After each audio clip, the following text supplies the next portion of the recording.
देखो, अब मैंने तुम्हें कहा था ना ड्राइंग एजेंट से रिलेटेड एक क्वेश्चन है, इंपॉर्टेंट है वो।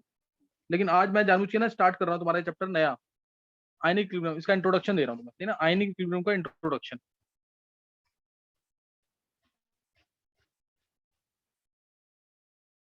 आयनिक इक्विलिब्रियम, इसको बहुत ढंग से करना है, बहुत इंपॉर्टेंट। जैसे थर्मो इंपॉर्टेंट है ना, उससे ज्यादा इंपॉर्टेंट है, थर्मो से ज्यादा इंपॉर्टेंट है, थर्मो चैप्टर बहुत इंपॉर्टेंट है, उससे ज्यादा इंपॉर्टेंट ये है आयनिक इक्विलिब्रियम। मतलब एक टाइम ऐसा होता था कि अगर 40 क्वेश्चन आ रहे हैं तो 7 क्वेश्चन इससे रिलेटेड होते थे, केमिकल और आयनिक से रिलेटेड, आयनिक से ज्यादा, 5 आयनिक से तो 2 उससे केमिकल से। इतना इंपॉर्टेंट चैप्टर है ये, इसलिए इसको ध्यान देना है, सही ना, आयनिक इक्विलिब्रियम। तो इस पे ध्यान देना है, चैप्टर चैप्टर पे। एक बार विनय, यस विनय एक बार ग्रुप में मैसेज डाल दे, आयनिक इक्विलिब्रियम स्टार्टिंग टुडे, और फिर या देवांश ज्वाइन को फास्ट। एंट्री को दे दिए, बस join fast for ionic equilibrium लिख दे एक बार, join fast for ionic equilibrium.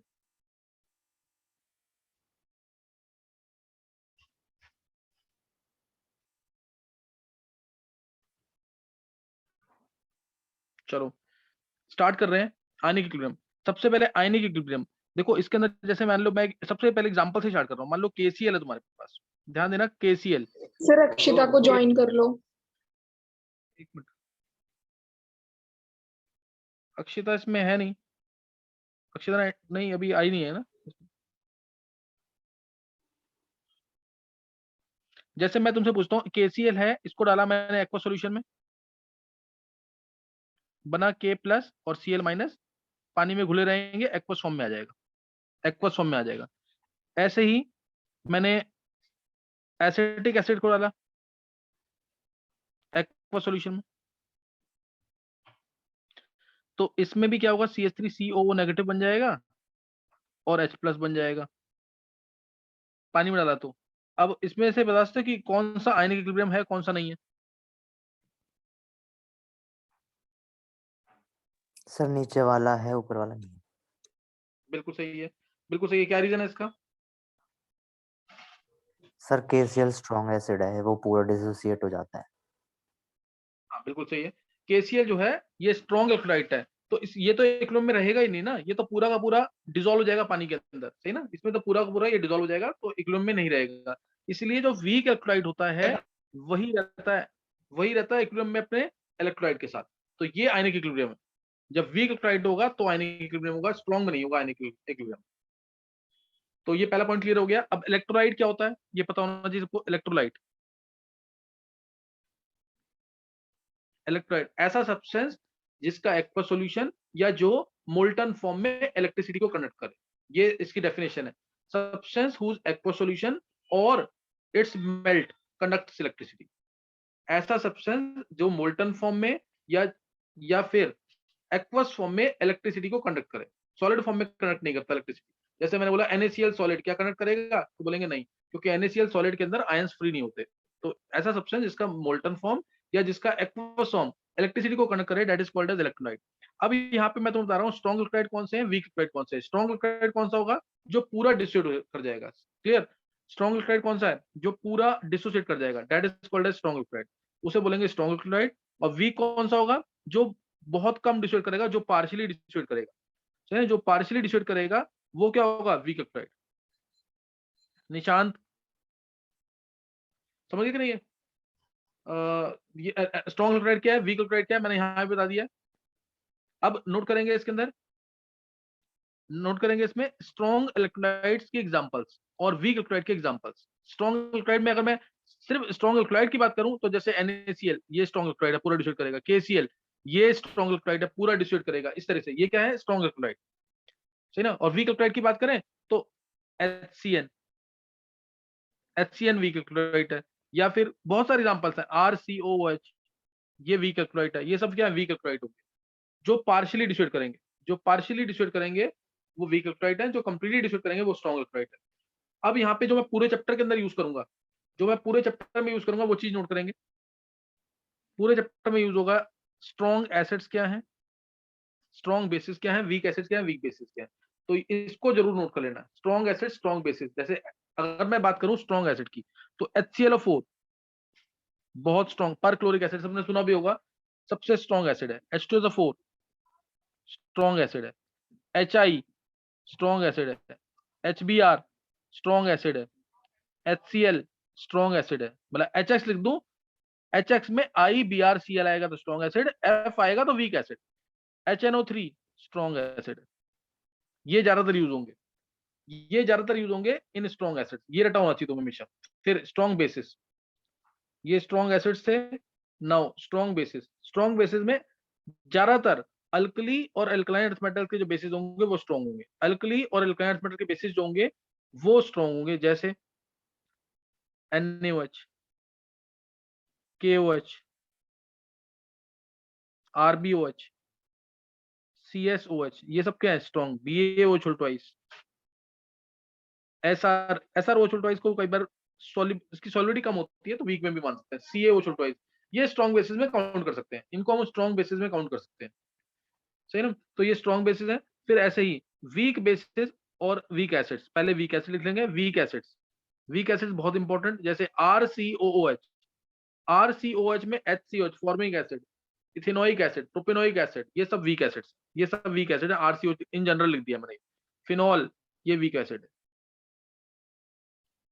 HCN weak acid है, सही ना, HCN वीक एसिड है। H2CO3 वीक एसिड है, H2CO3 वीक एसिड है। H2S वीक एसिड है। H3PO2 वीक एसिड है। H3PO3 वीक एसिड है। 3 ये है, ध्यान रखना, ये नीट में पूछा हुआ है।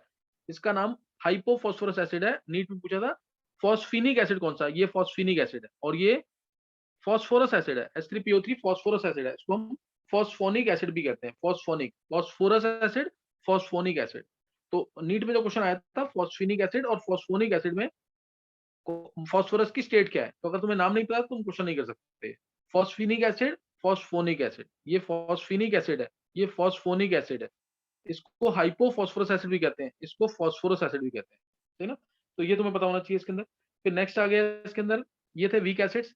इसमें H3PO4 भी वीक एसिड है। H3PO4 भी वीक एसिड है। इसके अलावा मैंने तुम्हें बताया था कि HI, HBr, HCl strong acids हैं, तो HF क्या है, weak acid. HF weak acid, HF weak acid है। नाइट्रिक एसिड स्ट्रॉन्ग है तो नाइट्रस एसिड वीक है। ये अलग से याद रखना जरूर, क्योंकि कई बार इसमें कंफ्यूजन रहता है। तो ये वीक एसिड्स में आ जाएगा। वीक बेसिस ये पूरे चैप्टर में यूज होगा, ये जरूर पता होना चाहिए। वीक बेसिस, वीक बेसिस में क्या आ जाएगा, जैसे एमोनिया सबसे ज्यादा यूज होगा, एमोनिया कह लो या NH4OH कह लो, सबसे ज्यादा यूज होगा यही। एमोनिया और NH4OH एक ही बात है। फिर CuOH whole twice, ZnOH whole twice, AlOH whole thrice, इस तरीके से जो आएंगे, SnOH होल ट्वाइस, ये सब क्या है, वीक। ये वीक बेसिस है। हालांकि ZnOH होल ट्वाइस को तो हम एम्फोटेरिक भी बोलते हैं, एम्फोटेरिक याद किया हुआ ना। एम्फोटेरिक कौन कौन से होते हैं, इसका तो क्वेश्चन बहुत बार IIT में आया हुआ है। एम्फोटेरिक पता सबको कि नहीं, तुम में सर से जो किसको पता एसिड है और बेस एम्फोटेरिक। दोनों के हिसाब से एक्ट करते हैं। हाँ, इसमें कौन कौन से हैं ये पता है कि नहीं। Sir AlCl3। Cl3 कहाँ से आ जाएगा, Cl3 तो सॉल्ट हो गया ना। किसको पता है ये। सर AlOH होल, हाँ बोलो बोलो कौन कौन से हैं? सर एक लेड जिंक लेड वाला लेड सल्फेट, ऑक्साइड है। एल्यूमिनियम सारे याद नहीं सल्फेट। है, देखो एक बार। Sir FeO2। नहीं नहीं नहीं, मैं बता रहा हूँ यहाँ पे।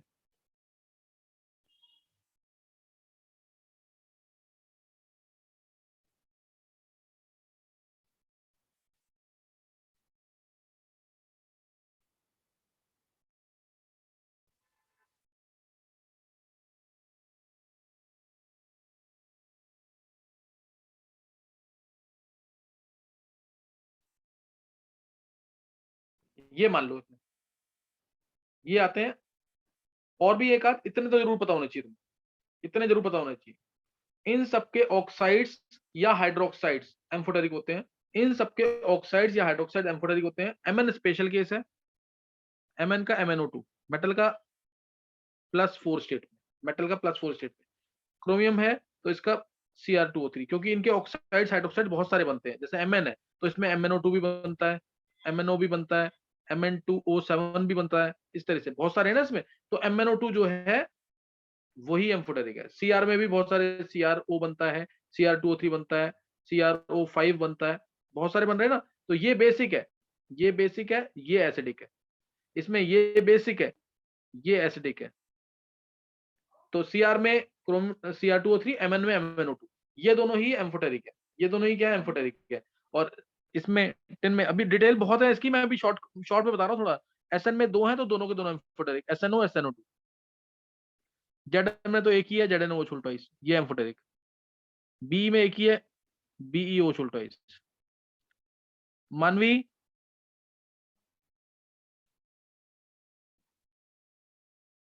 सर गलती से हुई। कुछ बता। तो Al है तो AlO ट्राइस, वेनेडियम तो V2O5, Sb2O3, समझ गए कि नहीं है। तो ये एम्फोटेरिक, Pb में PbO2 और PbO, ये किस में आएंगे, एम्फोटेरिक के अंदर काउंट होते हैं। क्लियर, ये एम्फोटेरिक में। गैलियम में Ga2O3 या GaO थ्राइस, As2O3, इस टाइप से। तो ये एम्फोटेरिक वाले हैं, ये जरूर याद होने चाहिए सारे। इसका क्वेश्चन नीट में बहुत बार आया हुआ है कि एम्फोटेरिक ऑक्साइड्स कौन कौन से हैं जो एसिड और बेस दोनों से रिएक्ट करें, जो एसिड और बेस दोनों से रिएक्ट करें, एसिड और बेस दोनों की तरह बिहेव ना करें, दोनों के से रिएक्ट करें। तो ये है, इसको याद करने का निमोनिक मैंने बता रखा है पहले, ए सेक्शन। नहीं बताया सर। चलो एक बार जल्दी से सुन लेंगे फिर इसका निमोनिक। इसका निमोनिक है, देखो ध्यान देना, सुनो जनाबे आली। समझ आ गया यहाँ तक, सुनो जनाबे आली।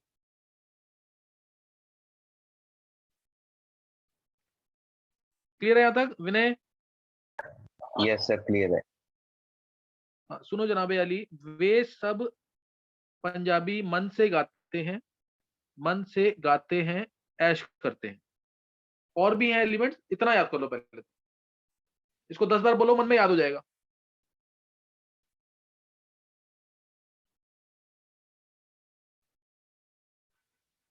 देवांश बोल, क्या है इसका निमोनिक?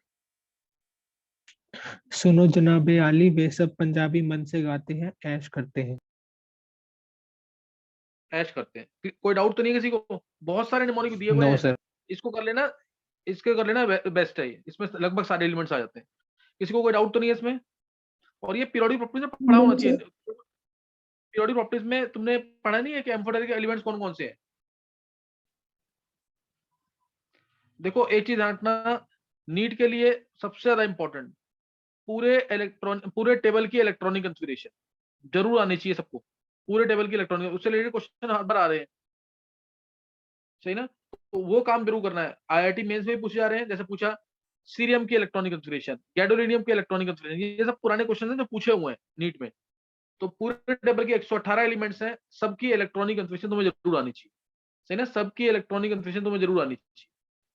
तो अब मैंने तुम्हें आज जो करवाया है, तुम ध्यान रखना इस चीज का। अगर तुम शुरू से लेके लास्ट तक लेक्चर, मान लो मेरा 15वां लेक्चर चल रहा है आयनिक का, तो तुमने अगर शुरू से लेके लास्ट तक नहीं पढ़ा तो तुम्हें आयनिक चैप्टर कभी नहीं आ पाएगा। इसमें बहुत सारी चीजें हैं, बहुत इंपॉर्टेंट चीजें हैं।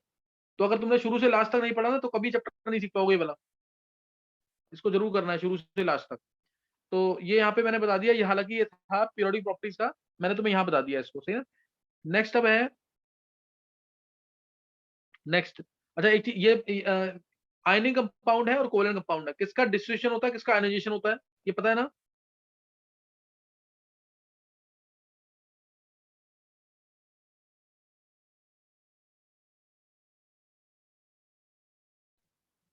हाँ, किसका डिस्टिलेशन होगा, किसका आयनाइजेशन होगा आयनिक कंपाउंड में?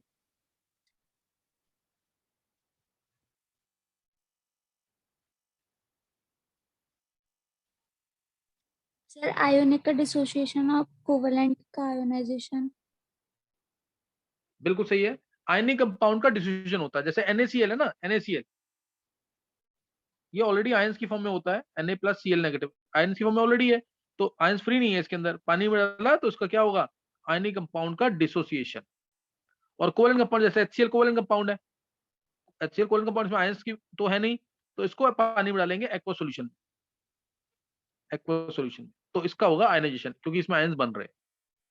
आयनिक, ये वैसे ही बता दिया, अदरवाइज दोनों को हम न्यूमेरिकल में सेम मानते हैं। आयनिक कंपाउंड का डिसोसिएशन, कोवैलेंट कंपाउंड का आयोनाइजेशन, ये पता होना चाहिए, ठीक है ना। आयनिक कंपाउंड का डिसोसिएशन, कोवैलेंट कंपाउंड का आयोनाइजेशन, सही है। तो तुम अभी यहां तक पढ़ लेना, कल से चैप्टर की स्टार्टिंग होगी। ऑस्वाल्ड्स डाइल्यूशन लॉ बहुत इंपॉर्टेंट है, ये स्टार्ट होगा कल से।